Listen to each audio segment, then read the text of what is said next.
speed. Roger, thank you. The Byrds practically ushered in the folk movement in the mid-'60s with Mr. Tambourine Man. How did that come about? How did the idea to record that song come about? Well, Bob Dylan's road manager, Victor Maymutis, was a friend of Jim Dixon's, who was our first manager. And Victor sent Jim a copy of Tambourine Man on an acetate, which, for people who don't know, is like a recording on one of these little, it's a fine plastic that they used to use, they still do it for recordings. And anyway, we heard it, and Dixon thought it was going to be a hit, so we practiced it, and we took turns auditioning to see who was going to sing the lead on it. And I won the audition, and we cut it. We didn't really think it was going to be a hit, but Dixon had faith in it, and he was right. After that, you recorded a lot of other Dylan songs with the Byrds, it seems like. Was that because you had great respect for him as a songwriter, or was it just that Mr. Tambourine Man was a hit? Or it was both. It was the fact that we liked his material. He was the most outstanding folk writer of the time, I think, and we had a hit with his songs, so we thought it was a good material to go ahead with. Can you remember the first time you met Bob Dylan? Yeah, I met him in Greenwich Village around 1962. I was living in the village, and I was working with Bobby Darin and hanging out at the folk clubs around there. And I saw him at the Gaslight Club, and I went up and said hi to him. So.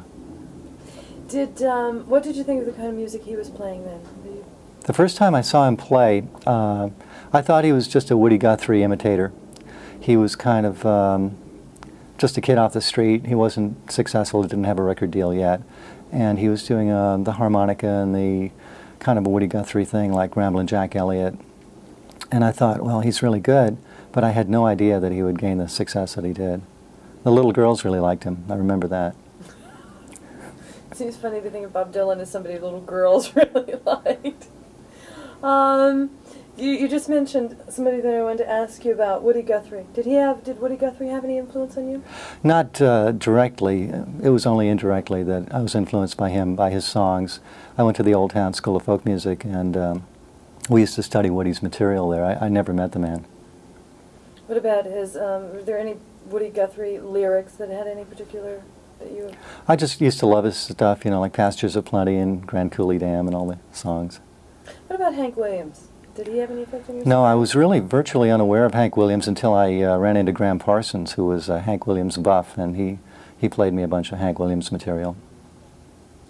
Thinking back on it, can you think of which Bird song was most indicative of what you guys wanted to accomplish with the group, and why? Well, I guess maybe Turn, Turn, Turn, because it was such a nice blending of folk music and rock and roll, and the words were so strong that they still stand up today. Did, certainly the mid-'60s and the early '60s were a time of tremendous change for America, you know, and even into the later '60s. And looking back on it now, it's easy to say that. Did you, living through it at the time and being very important to what was going on, did you know how this was really changing America? Was it that big to you? Or? It felt like there was an artistic renaissance going on at the time and a political revolution of a kind. And I remember Frank Zappa saying, there's a political revolution going on, and unless we do something to tighten it up, it's going to be a very sloppy one. And as it turned out, it was a very sloppy one. We got some good things out of it and a lot of funny things too. Was it important to you as a musician then to try to make any sort of political statement, or were you just a musician? I've never been led to be political myself. I've always been aware of people's problems, and but I've always gone into the with the attitude, kind of like Elvis Presley had, that my job is to be an entertainer and not a politician. It seems, in looking back at it and thinking that perhaps, though, that musicians were more aware in the '60s of social injustice. Do you think so? Well, I think there was a climate of that, and I think it's coming back again. I see lyrics starting to reflect social injustice now that didn't used to be there, say, 10 years ago. And I think it's a good thing that there's an outlet for that.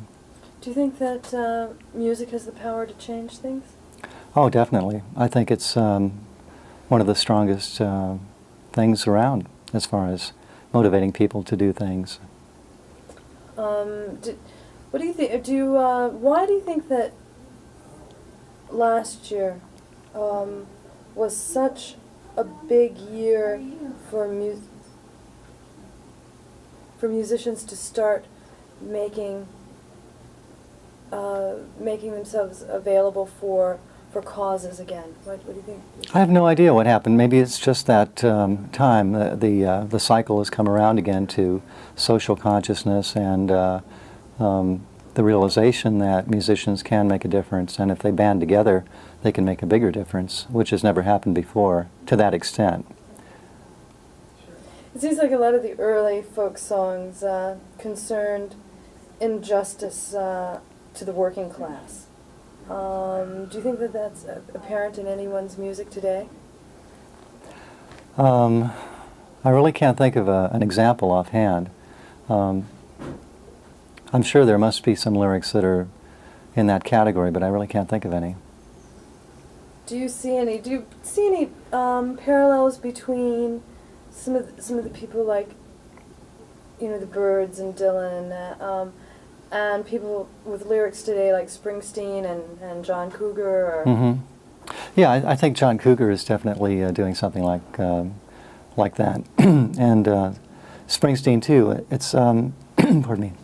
It's more of a toned down kind of thing than it used to be. It's not so much of a cry for social change as it is a patriotic spirit that's going on now. Yeah, boys in blue jeans and white T-shirts. Yeah. What is your fondest performing memory with the Byrds? Do you have one particular? With the Byrds, one of the fond memories I have is a time we were opening up for the Rolling Stones, and they were late, and we were on stage, and we had to stretch it out, so we started doing their material. And they arrived and found us doing, Love is Love, Not Get Away. It was pretty funny. How did they react? Well, they thought it was cute. They weren't angry. That's good. That's definitely good. Roger, how difficult do you think it would be for kids starting out today? Do you think that for kids who are trying to put together bands, do you think it's easier than it was when you guys started out, or is it more difficult? No, it's definitely more difficult because of the volume of people involved.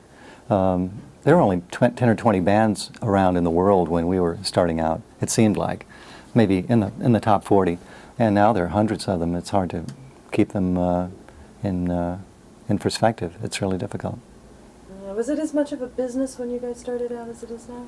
It was a little softer. It wasn't quite as hard-nosed as it is now. It's really pretty tough. It's got a kind of a cruelty that is uncomfortable. Do you, is there anyone around today that you hear a Byrds influence in? I hear it in certain bands like REM and Green on Red and the Long Riders and Tom Petty, the Heartbreakers. And hi, Tom. Are you a Tom Petty fan or friend? He's a friend of mine, yeah. Yeah. He sent me a postcard from Japan on the last tour they were on. Wow. It's an interesting coupling, he and Dylan. I think it's great. Yeah. Oh yeah, me too. I'm anxious to see them out together this summer. How would you, if you could, how would you define American rock and roll? What does that mean to you? Well, it's almost it's almost redundant, because there was no such thing as rock and roll before there was America, and it's an outgrowth. It's indigenous music to America. It started with the blues and rhythm and blues, and so American rock and roll. I mean, we all know the history of it with Bill Haley and Chuck Berry and all these people. American rock and roll. The two Thanks. things are synonymous. Yeah. Thanks, Roger. Okay. Auditioning to see who was going to sing the lead on it, and I won the audition, and we cut it. We didn't really think it was going to be a hit, but Dixon had faith in it, and he was right. After that, you recorded a lot of other Dylan songs with the Byrds. It seems like was that Man on an acetate, which for people who don't know is a like a recording on one of these little. It's a fine plastic that they used to use. They still do it for recordings. And anyway, we heard it, and Dixon thought it was going to be a hit, so we practiced it, and we took turns. because you had great respect for him as a songwriter, or was it just that Mr. Tambourine Man was a hit, or It was both. It was the fact that we liked his material. He was the most outstanding folk writer of the time, I think, and we had a hit with his song, so we thought it was a good material to go ahead with. Roger, thank you. The Byrds practically ushered in the folk movement in the mid-'60s with Mr. Tambourine Man. How did that come about? How did the idea to record that song come about? Well, Bob Dylan's road manager, Victor Maymutis, was a friend of Jim Dixon's, who was our first manager. And Victor sent Jim a copy of Tambourine. Can you remember the first time you met Bob Dylan? Yeah, I met him in Greenwich Village around 1962.